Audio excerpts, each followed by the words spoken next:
We can talk to a rover on Mars, but we can't talk to someone inside a building, end quote.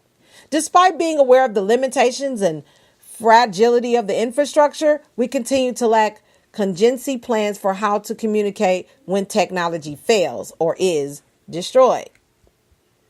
This is a long one. So, yeah, finding out why we don't learn. These lessons relate to some of the most important and involved functions of incident management. So it is no surprise that problems are identified repeatedly in the areas of command, communications, planning, resource management, and public relations. Likewise, responders are most likely to notice concerns in these areas by dint of the effort expended on them during any incident. Moreover, large complex incidents are inherently challenging to manage. Destructive and unpredictable, they impose extraordinary demands on the decision-making and service delivery systems of the affected communities. Nevertheless, responders claim that many problems encountered repeatedly are solved anew each time, suggesting that it should be possible to inculcate improvements across time and agencies. It should be possible to solve at least some of these problems once and for all, rather than time and again. This section reports findings that eliminate the challenges to this proposition in 5 general areas: motivation, reporting, learning, exercising, and resources. So I missed something here.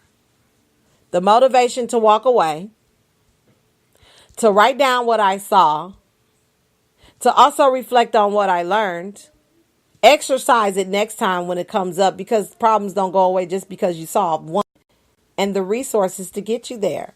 And that is our EDU for our lives.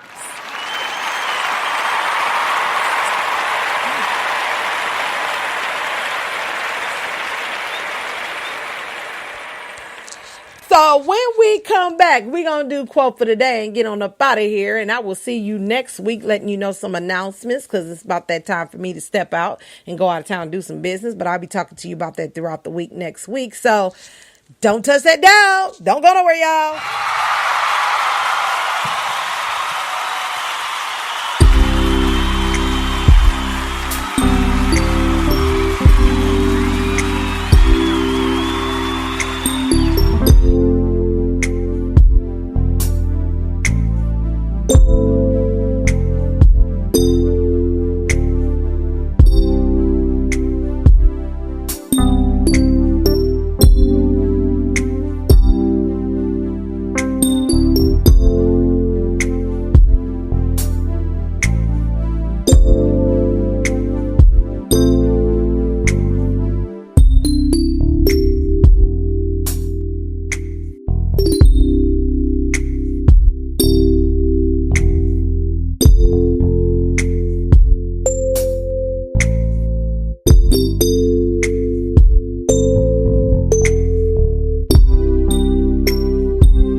6 Tips for Making Better Decisions by Mike Myatt. Mike Myatt is the chairman of N2 Growth. You can read his full bio at www.forbes.com/sites/Mike Myatt 2012/03 /28 /6 tips -4 making better decisions / and all those little numbers that is over there. The one thing everyone on this planet has in common is undeniable fact.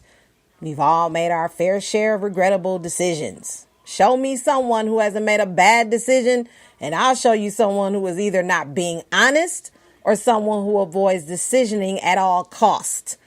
Making sound decisions is a skill set that needs to be developed like any other. As a person who works with CEOs on a daily basis, I can tell you with great certainty all leaders are not created equal when it comes to the competency of their decisioning skills. Nothing will test your leadership mettle more than your ability to make decisions. Why do leaders fail? They make poor decisions that lead to bad decisions. And in some cases, they compound bad decision upon bad decision. You cannot separate leadership from decisioning, for like it or not, they are explorably linked. Put simply, the outcome of a leader's choices and decisions can, and usually will, make or break them. The fact of the matter is that senior executives who rise to the C-suite do so largely based upon their ability to consistently make sound decisions. What most fail to realize is while it may take years of solid decision making to reach the boardroom, it oftentimes only takes one bad decision to fall from the ivory tower. As much as you may wish it wasn't so, when it comes to being a leader, you're really only as good as your last decision. Here's the thing. Even leaders who don't fail make bad decisions from time to time. When I reflect back upon the poor decisions I've made, it's not that I wasn't capable of making the correct decision, but for whatever reason, I failed to use sound decisioning methodology. Gut instincts can only take you so far in life, and anyone who operates outside of a sound decisioning framework will eventually fall prey to an act of oversight, misinformation, misunderstanding, manipulation, impulsivity, or some negative influencing factor. The first key in understanding how to make great decisions is learning how to synthesize the overwhelming amount incoming information leaders must deal with on a daily basis, while making the best decisions possible in a timely fashion. The key to dealing with the voluminous amounts of information is as simple as becoming discerning surrounding filtering of various inputs. Excuse me for a second.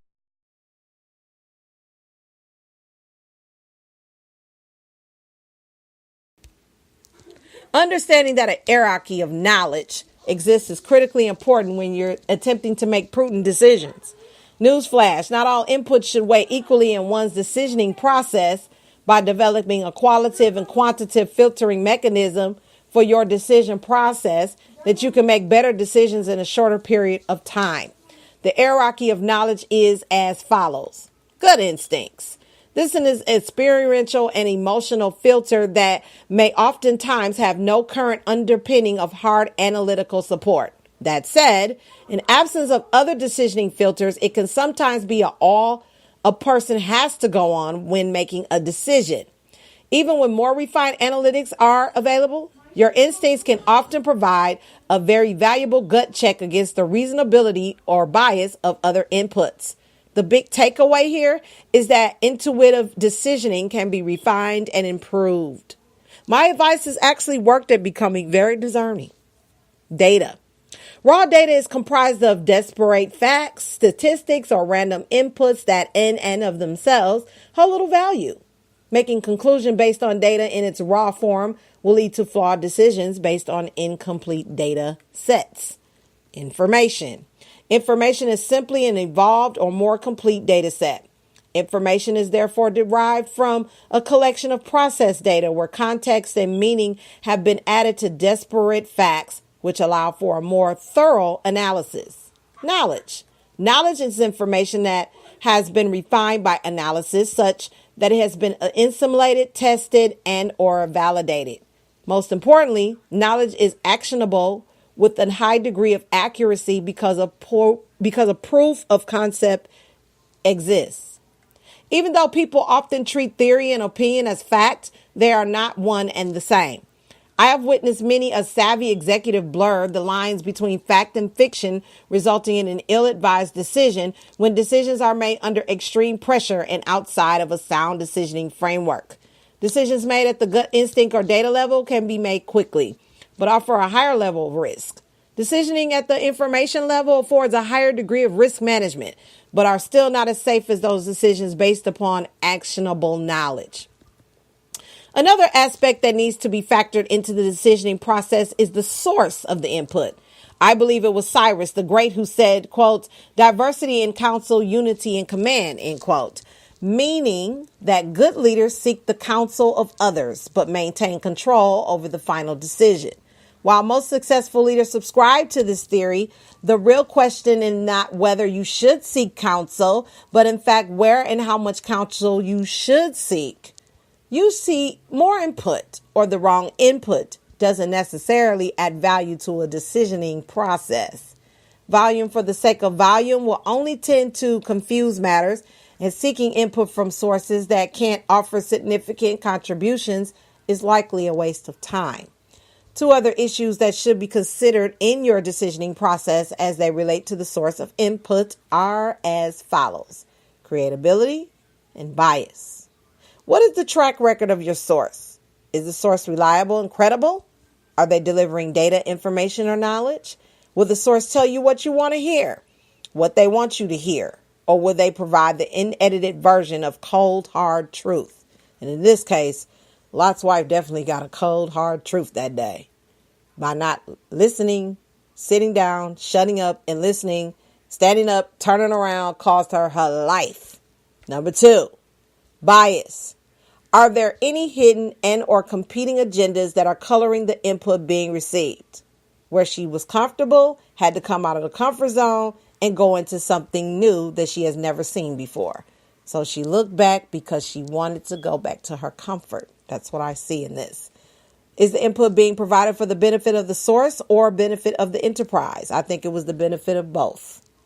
The complexity of the current business landscape combined with ever-increasing expectation of performance and the speed at which decisions must be made are potential recipe for disaster for today's executive unless a defined methodology for decisioning is put into place. If you incorporate the following metrics into your decisioning framework, you will minimize the chances of making a bad decision. 1. Perform a situation analysis. And this is something I didn't do. What is motivating the need for a decision? What would happen if no decision is made? Who will the decision impact, both directly and indirectly? What data, analytics, research, or supporting information do you have to validate the inclinations driving your decision? You got a pen and paper, I'll write this down. 2, subject your decision to public scrutiny. There are no private decisions. Sooner or later, the details surrounding any decision will likely come out. If your decision were printed on the front page of the newspaper, how would you feel? What would your family think of your decision? How would your shareholders and employees feel about your decision? Have you sought counsel and or feedback before making your decision? 3, conduct a cost/benefit analysis. Do the potential benefits derived from the decision justify the expected cost? What if the costs exceed projections and the benefits fall short